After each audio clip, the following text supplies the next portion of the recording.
I recently saw a video that was talking about the dune sandworm.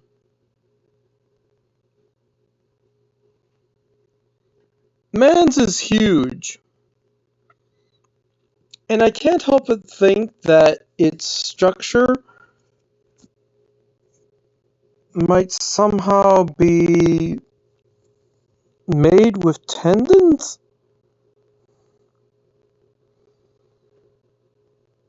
Yeah, some weird idea of having it so that the worm is suspended by like tense muscle that holds it together.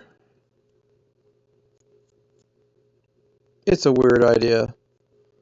Um, I don't know. It's a science fiction thing, but the thing is, the movie, like, forget about the modern day Dune.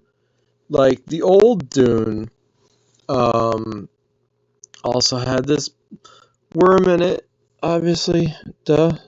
And like the idea of whatever was going on with that thing is like kind of crazy. Because you think about it and it's like,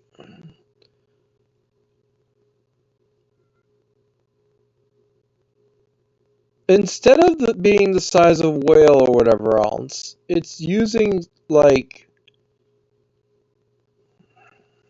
some massive amount.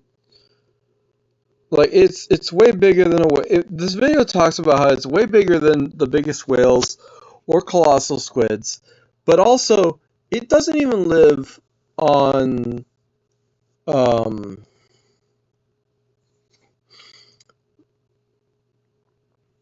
it doesn't even live in the water, it lives in the sand.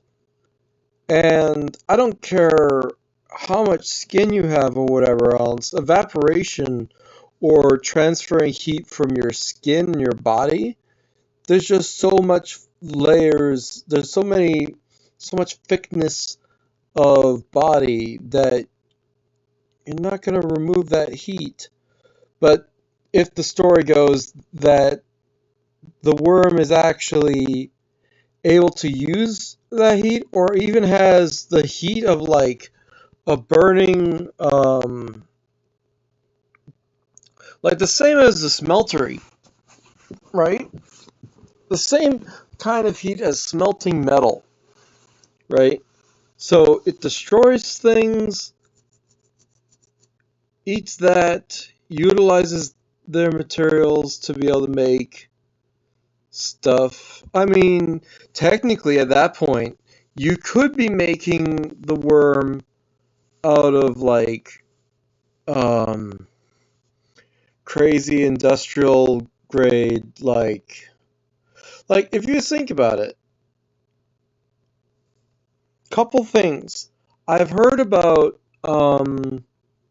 shellfish, and I've heard about um squids. And the weird thing is about squids having the ability to have um there we go. Squids having this stuff going on where they have a shell inside of them and whatever. So you end up thinking like,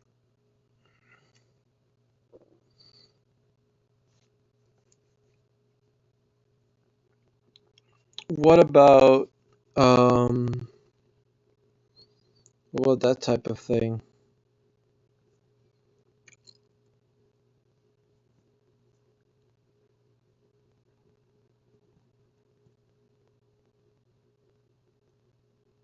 Anyway, so the insane biology of what the Dune's sandworm should have in order to exist, I feel falls short because it doesn't actually talk about um, what kind of physical processes would be necessary for it to have that create, like, it does mention, but it doesn't fully go into detail like some of the parts. But it's like, the other thing is, there's this weird characteristic about the spice, right? And what is the spice in the first place? I forget. Like, I thought the spice was like the worm's spores or something. Like, it was the eggs or whatever. Or it was a pheromone. I don't know what it is, but it's like the worms make the spice powers freaking starships. Or it powers, like, psychic people, and the psychic people power the starships? I don't know. I think it powers starships. So forget about normal physiology. Oh, there's another video. I should watch this.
Like, you've got to wonder, what the hell is this thing eating?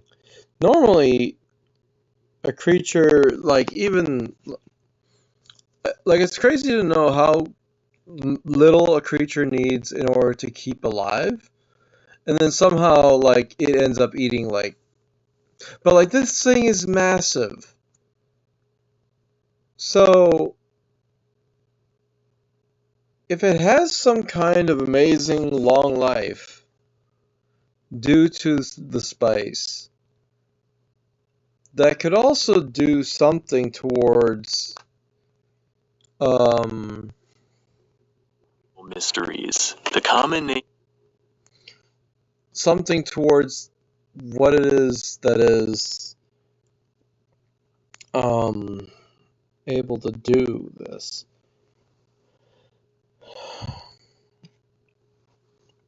This video is 10 minutes long and it's supposed to talk about everything Dune.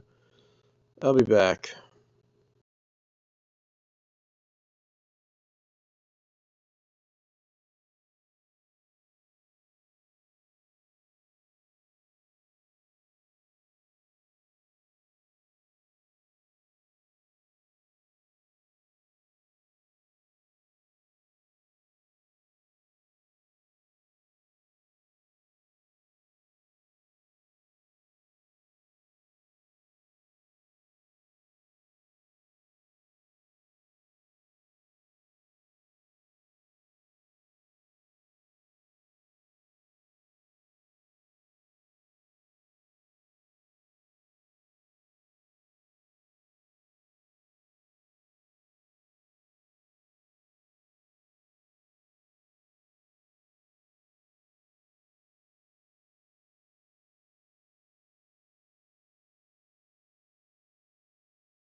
So I'm gonna so the only thing that I heard was something about there are like baby sandworms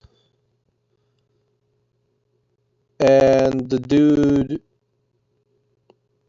eats those? Curious. So these the microscopic ones apparently are the ones that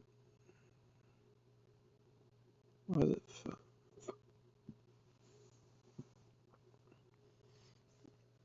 I don't know. The microscopic ones are the ones that apparently make uh spice and things. The other thing that I know that I've heard of recently is like gravitational um the ability to what do I how do I put it? The ability to um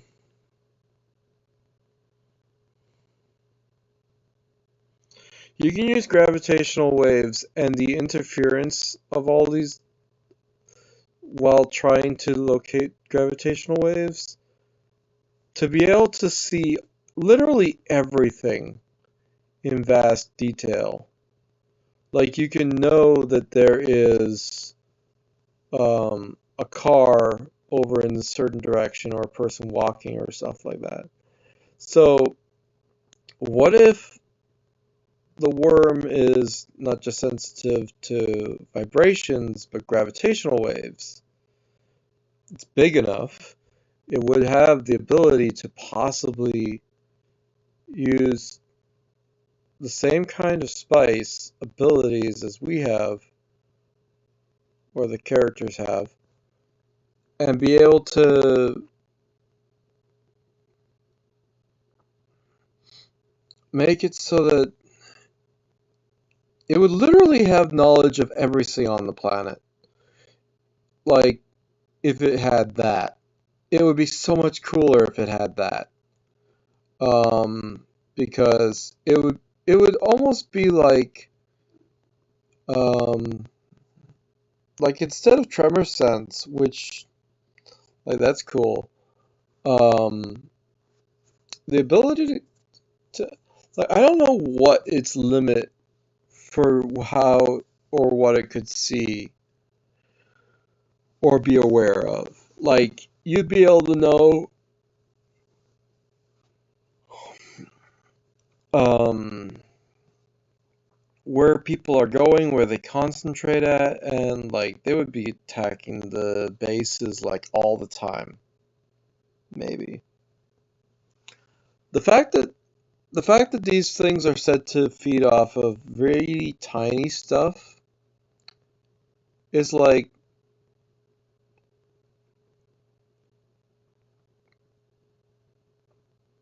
and then those things are feeding off of basic algae and such. It's interesting because, like, the idea of something so massive feeding off of algae and stuff like that,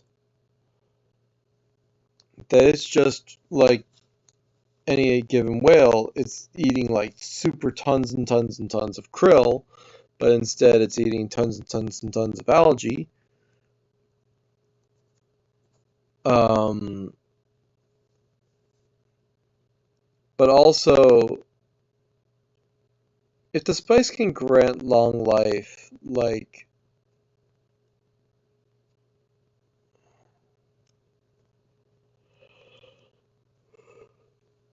I don't know, all feels kind of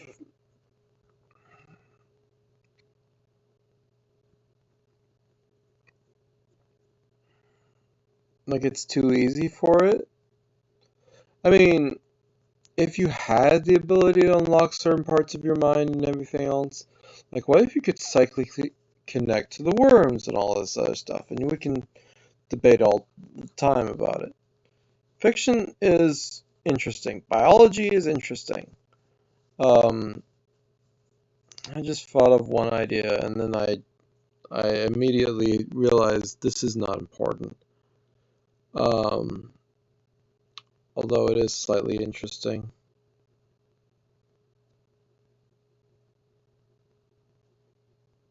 Like, what the heck?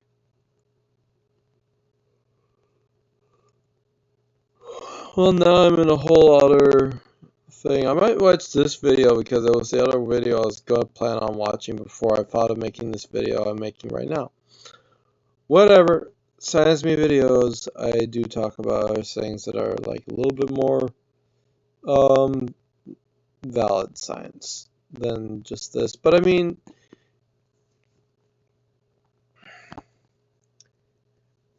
you ever wonder, like, if I'm not mistaken, the Eiffel Tower isn't meant to be just the scaffolding. It wasn't meant to just be the metal frame. We were supposed to build something on top of the frame, and we never did. Um, we never poured concrete over it. It's the world's largest unfinished product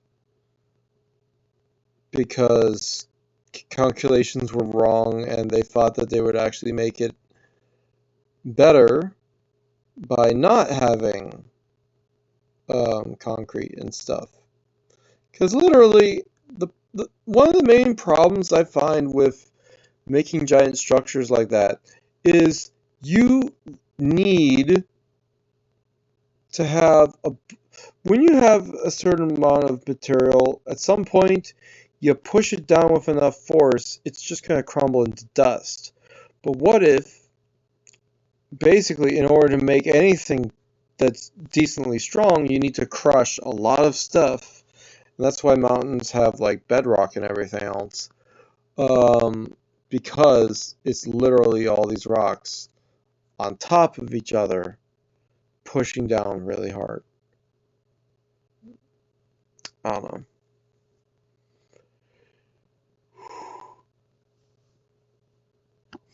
Anyway, also you can make a space elevator